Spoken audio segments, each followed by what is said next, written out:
So এটা আমাদের বাড়ির ভিতরের অংশ, এটা আমাদের সামনের অংশ, এটি আমাদের ফ্লোর প্ল্যান এরিয়াটি দেখে নেই। আসসালামু আলাইকুম, সিভিল ইঞ্জিনিয়ারিং ডিজাইনের পক্ষ থেকে আপনাকে স্বাগতম। আজকে বহুদিন পর একটি সুন্দর বাড়ির ডিজাইন নিয়ে হাজির হলাম।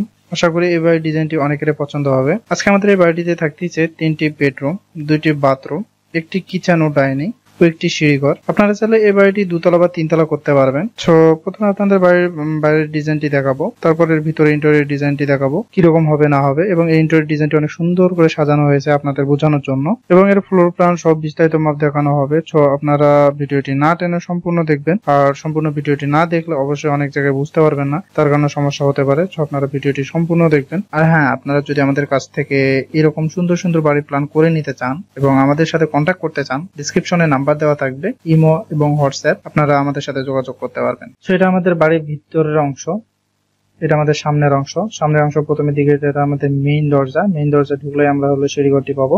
সিঁড়িঘরে আরেকটি দরজা ব্যবহার করা হয়েছে, এবং এই দরজার বাম পাশে যে বেডরুমটি আছে সেটা আমরা গেস্ট বেডরুম হিসেবে ব্যবহার করব, বা আপনারা চাইলে এটা হলো ড্রয়িং রুম হিসেবে ব্যবহার করতে পারেন, কারণ আমাদের এই প্ল্যানে ড্রয়িং রুম দেখানো হয়নি। এবং সাইডে আমাদের এই মাস্টার বেডরুমে একটা হলো অ্যাটাচ বাথরুম ব্যবহার করা হয়েছে। তার পাশেই হলো আরেকটি বেডরুম, এবং এই বেডরুমের সাইডে একটা হলো কমন বাথরুম, যা আমরা সবাই ইউজ করতে পারবো।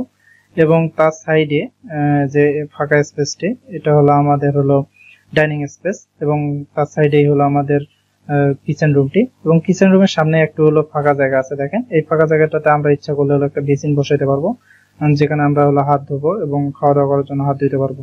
সো এই ছিল আমাদের ভিতরের অংশ। এখন আমরা হলো এর ফ্লোর প্ল্যানটি দেখবো।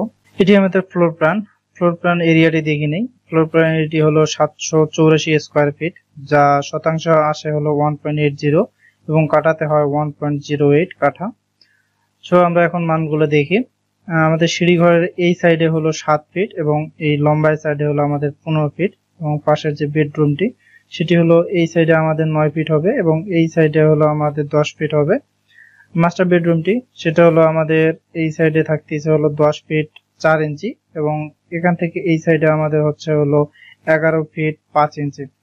অ্যাটাচ বাথরুম সেটি হলো আমাদের লম্বায় হচ্ছে হলো 6 ফিট 1 ইঞ্চি, এবং এই সাইডে খাটো সাইডে হলো আমাদের 3 ফিট 5 ইঞ্চি।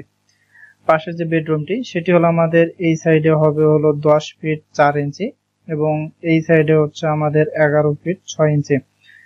সাইডে যে কমন বাথরুমটি, তার সাইজ হচ্ছে আমাদের এই সাইডে হবে হলো 4 ফিট, এবং লং সাইডে হচ্ছে আমাদের 6 ফিট 7 ইঞ্চি। কিচেন রুমটি সেটি হচ্ছে আমাদের এই লম্বায় হচ্ছে আমাদের 7 ফিট, এবং এই সাইডে হচ্ছে আমাদের 5 ফিট। আর ডাইনিং স্পেসটি সেটি আমাদের পুরোটা ধরা হয়েছে, মানে এখান থেকে এখান পর্যন্ত 12 ফিট, এবং এই সাইডটা ধরা হয়েছে হলো 7 ফিট 5 ইঞ্চি, এবং এটার কোনো মান দেওয়া নেই, আমরা এটা হিসাব করে ধরবো আর কি। পাশে আরেকটি বেডরুম, এটা শুধু আমাদের হলো মানগুলো দেওয়ানো হয়েছে এবং দরজার সাইজ গুলো দেখানো হয়েছে। আপনাদের যদি প্রয়োজন হয় আপনারা স্ক্রিনশট করে নিতে পারেন। পাশে আরেকটি প্ল্যান দেওয়া আছে, দেখেন এখানে হলো ডিটেলস প্ল্যান দেওয়া আছে, কোন সাইডে কোন মান হবে, এবং বাইরের অংশগুলো দেখানো আছে। আপনাদের প্রয়োজন হলে আপনারা নিতে পারেন।